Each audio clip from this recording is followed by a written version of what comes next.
আজকের সারা দিনে 3 বেলা নাস্তা, দুপুরের খাবার, রাতের খাবার, তো আজকের সারা দিনে খাবার নাস্তা মিস হয়েছে কয়জনের, আর 5 ওয়াক্ত নামাজ মিস হয়েছে কয়জনের? ইনসাফের সাথে বল, কেন নামাজ পড়তে পারলেন না? কেন নাস্তা খানা ছাড়তে পারলেন না? নাস্তা তো ছুটলো না, নামাজ কেন ছুটল? দুপুরের খাবার তো ছুটলো না, জোহরের নামাজ কেন ছুটে গেল? কার সাথে নারাজ হইলেন? কারে বুড়া আঙ্গুল দেখাইলেন? কারে বৃদ্ধাঙ্গুলি দেখাইলেন? এই যুবক, কার সাথে গাদ্দারি করলা? এই নাফরমান, কার সাথে গাদ্দারি করলা? তুমি জানো তোমার চাইতে অহংকারী, তোমার চাইতে বড় থেকে বড় গাদ্দার এই পৃথিবীতে আল্লাহ তাআলা নিশ্চিহ্ন করে দিয়েছে। আওয়ালাম ইয়ালাম আন্নাল্লাহা قد أهلك من قبله من القرون من هو أشد منه قوة وأكثر جمعا। এটা কোরআন শরীফের আয়াত, সূরা কাসাস, এই সূরার মধ্যে আয়াত আছে। আল্লাহ বলছে কারুনকে, মুসা নবীর জামানার সেই কারুন, ওই অহংকারী জালেম সম্পদশালী ছিল। আল্লাহ তাকে বলছেন আমি অজস্র অগণিত সম্পদ, রাশি রাশি স্বর্ণ দিছি তারে, আমি স্বর্ণের স্তূপ দিছি তারে আমি। আল্লাহ বলেন আমি তারে বলছিলাম আমার হক আদায় করো, সম্পদের যাকাত, সম্পদের দান সাদাকা করো, আমি দিছি। কোরআন শরীফে আছে কারুন বলছে ইন্নামা উতিতুহু আলা ইলমিন ইদ্দি। মুসা আল্লাহরে বইল এই একটা সম্পত্তি আল্লাহ দেয় নাই, আমার জ্ঞান, আমার ইলম, আমার বুদ্ধি, আমার বিবেক, আমার বুদ্ধিমত্তা, এটা দিয়ে আমি কামাই করেছি। আল্লাহর কসম, এটা কোরআন শরীফে কারুন এ কথা বলছে, এটা আমার শক্তি, আমার বুদ্ধি, আমার মেধা, আমার যোগ্যতায় আমি এই রোজগার করি। সার্টিফিকেটের বড়াই দেখান, সম্পদ আমি কামাই করি। আল্লাহ তখন আল্লাহ বলছে আচ্ছা বেঈমান, তুই জানো না আমি আল্লাহ তোমার চাইতে শক্তিতে, সম্পদে বেশি এমন অগণিত জাতি, গোষ্ঠী, ব্যক্তিকে ইতিপূর্বে ধ্বংস করে দিয়েছি, ধ্বংস করে দিয়েছি। হ্যাঁ হ্যাঁ, 16 বছরের জালেম জানতো না এর আগেও এমন জালেম পৃথিবী থেকে ধ্বংস হয়েছে। 54 বছরের সিরিয়ার বাশার আল আসাদ নামের ওই জালেম জানতো না যে এর আগেও বহু জালেম পৃথিবী থেকে নিশ্চিহ্ন হয়ে গেছে। ইসরায়েলের ওই ইহুদি কুত্তারাও জানে না যে এর আগেও তাদের আরো বড় বড় ক্ষমতাধর ইহুদি বেঈমান পৃথিবী থেকে নিশ্চিহ্ন হয়ে গেছে। জানে না, মনে নাই, ভুলে গেছে, ভুলে গেছে, ভুলে গেছে। যেদিন 45 মিনিটের সময়ের ব্যবধানে পলাইবে সেদিন মনে পড়বে পলার লাগে তো, সেদিনই মনে পড়বে, সেদিনই মনে পড়বে।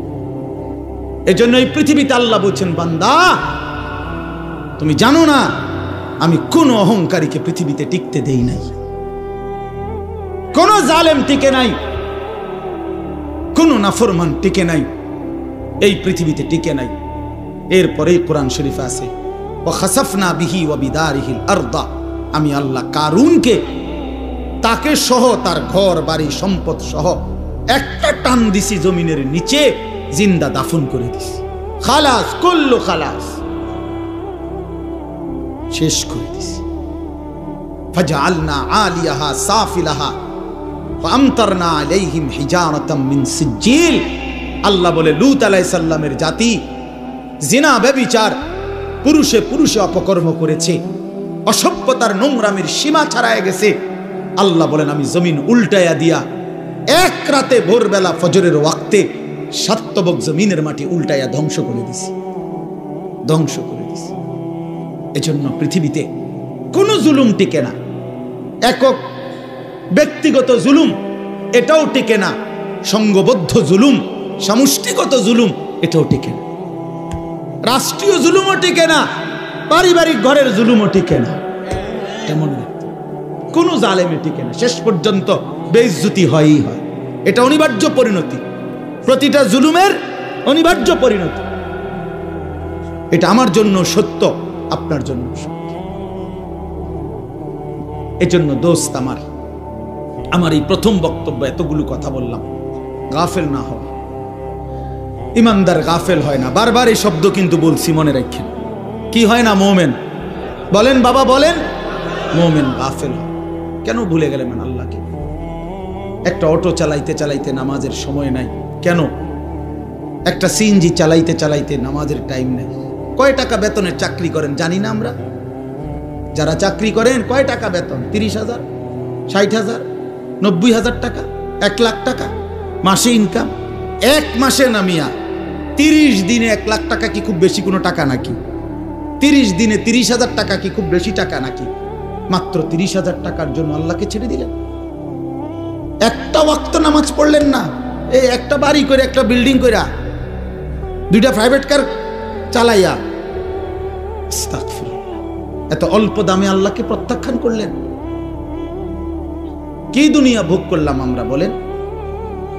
অতিরিক্ত কি দুনিয়া ভোগ করে আল্লাহকে ভুলে গেলাম। ইয়া আইয়ুহাল ইনসান মা গাররাকা বিরাব্বিকাল কারীম। আল্লাহ বলেন, হে মানুষ, আমার মতো দয়ালু মেহেরবান মালিককে ছেড়ে দেওয়ার জন্য কে তোমাকে ধোঁকা দিল?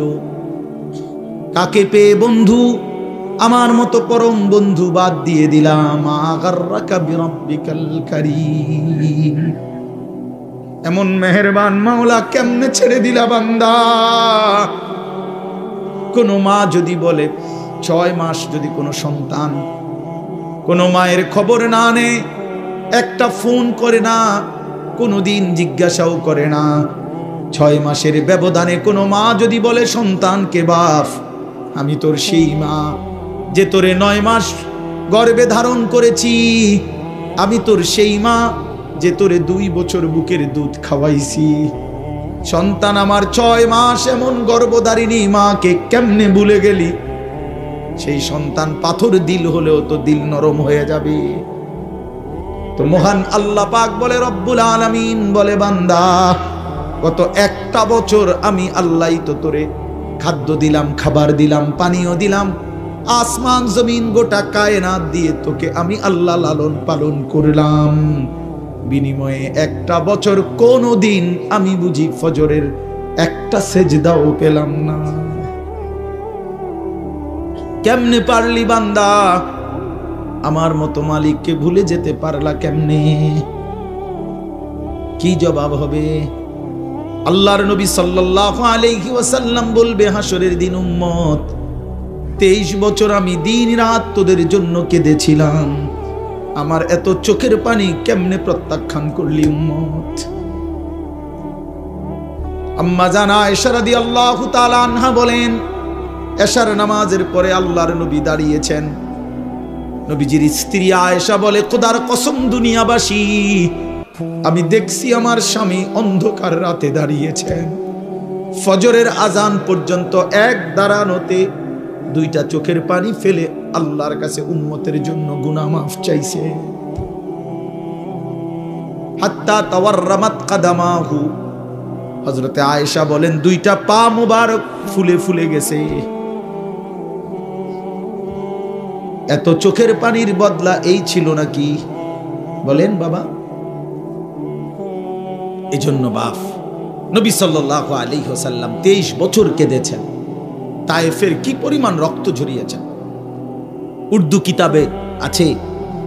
নবী সাল্লাল্লাহু আলাইহি ওয়াসাল্লাম তায়েফ থেকে যেদিন ফিরে আসছে, এই পুরা দেহ রক্তাক্ত হয়ে, শুনেন, সারা দেহ থেকে এই পরিমাণ রক্ত ঝরেছে। নবীজির পালক পুত্র যায়েদ ইবনে হারেসা রাদিয়াল্লাহু তাআলা আনহু, তিনি সাথে ছিলেন ওই সফরে, তায়েফের সফরে। উনি বলেন, আল্লাহর নবী সাল্লাল্লাহু আলাইহি ওয়াসাল্লামের দেহ মোবারকের রক্ত পায়ের জুতার সাথে পায়ের তালু এইভাবে জমাট বাইধা গেছে রক্তে, আমি খুলতে পারতেছিলাম। হযরতে যায়েদ বলেন, আমি নবীজির পবিত্র রক্ত দেহের আমি আমার গায়ে মাখতেছিলাম, এত রক্ত ঝরাইছে বাপ। উর্দু কিতাবের মধ্যে আছে, আল্লাহর নবী সাল্লাল্লাহু আলাইহি ওয়াসাল্লাম এই রক্ত মাখা দেহ নিয়ে তায়েফের সীমানা থেকে একটু সামনে মক্কা না নাখলা একটা জায়গায় একটা আঙ্গুর খেজুরের বাগানে ঢুকছে এই রক্ত মাখা শরীর নিয়ে। ঘটনাচক্রে নবীজির একজন সবচেয়ে বড় দুশ্মন মক্কার উতবা, আপনারাও নাম শুনছেন, আবু জেহেল, আবু লাহাব, উতবা, সাইবা নবীজির বিরোধিতাকারী মক্কার কুরাইশদের অন্যতম একজন ছিল উতবা। এই উতবার বাগান ছিল ওইটা, এই যেই বাগানে নবীজি ঢুকছে রক্তমাখা দেহ নিয়ে। ঘটনা চক্রে ওই সময় এই উতবা কাফের মক্কার নবীজির দুশ্মন, সে বাগানে ছিল। সে তাকাইয়া দেখছে আল্লাহ নবী সাল্লাল্লাহু আলাইহি সাল্লামের এই রক্তমাখা দেহ তায়েফের ময়দান থেকে এসে তিনি ঢুকছেন। আল্লাহর কসম বাপ, এক কাফের যে মৃত্যু পর্যন্ত ঈমান আনে নাই, বদরের যুদ্ধের দিনে এই উতবা নিহত হয়েছিল। এই তায়েফের এই রক্তমাখা দেহ দেখে এই উতবা নামের এই বেঈমান চিৎকার করে বলছিল, হায় তায়েফবাসী, এক মানুষকে কেমনে এতটা মারা মারলি, আমার ভাতিজারে তোরা কেমনে এত পাথর মারলি। আমরাও তো আমার ভাতিজার আজকে 11 বছর, নবীজি 11 বছর পরে 40 বছরে ইসলাম প্রচারের 11তম বছরের মাথায় তায়েফ গেছিলেন। আমরা তো গত 11টি বছর কোনোদিন এত বিরোধিতা সত্ত্বেও ভাতিজারে এইভাবে পাথর মারি না। এক কাফেরের কলজার মধ্যে আঘাত লাগছে, চোখের পানি আসছে। আর উম্মত কত শতবার এই কথা শুনছে, কিন্তু মোটেই মনে করে না। এই দিল কত বড় পাষাণ দিল, যে তার নবীর সাল্লাল্লাহু আলাইহি সাল্লামের কথা কখনোই মনে পড়ে না। বলেন বাপ, এই জন্য আমি আবার বললাম, আমি একটা আয়াত, আপনাদের পরিচিত আয়াত পড়ছি। আমার প্রথম কথা, গাফেল না হই। মুমিন গাফেল হয় না।